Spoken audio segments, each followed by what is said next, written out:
Bakit nga ba bawal hawakan ang mga koleksyon sa museo? Ito ay dahil kailangan nating protektahan at pangalagaan ang mga koleksyon para sa susunod na henerasyon. Karamihan sa mga ito ay bukod tangi o kaya naman ay wala nang gumagawa nito ngayon.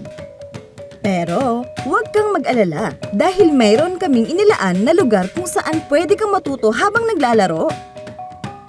Matatagpuan ito sa 3rd at 4th Southwest Landing Areas ng Pambansang Museo ng Antropolohiya. Maaari kang tumuklas, matuto at maglibang gamit ang mga pamanang kultura sa laro't pamana, heritage at play. Sa 3rd floor, itinatampok ang mga object mula sa manilikha ng bayan, mga negritong komunidad sa Pilipinas, kasanayan sa kamatayan at paglilibing sa Hilagang Luzon, sining ng mga Bangsamoro at Lumad Mindanao. Maaari kang magpatugtog ng mga musical instrument, tumuklas ng iba't ibang simbolong makikita sa mga kagamitan ng iba't ibang pangkat, at bumuo ng mga objects sa sliding puzzle. Makikita rito ang hampas, play and rhythms, tampok hanggang sa ng mga kalinga, sulibaw ng mga kankanaoy, at dabakan at kulintang ng mga Maguindanaon. Gamit ang mga stick o ang iyong palad, maaari mong hampasin ang mga instrumento upang marinig ang tunog nito.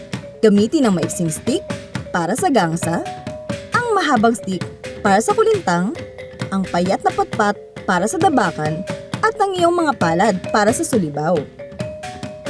Sa bukas, reveal the symbols naman, tingnan ang iba't ibang disenyo na ginagamit sa pag-uukit, pagbuborda, at paghahabi.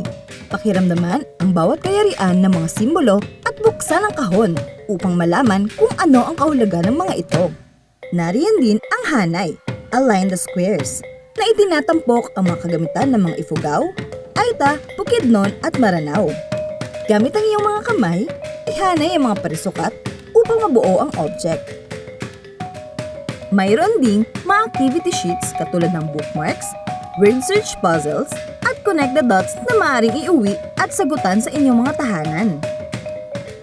Sa 4th floor naman, itinatampok ang mga objects sa mga exhibition na may kaugnayan sa produksyon ng palay, paghahabi at pagborda ng tela, at paglalala ng basket at banig.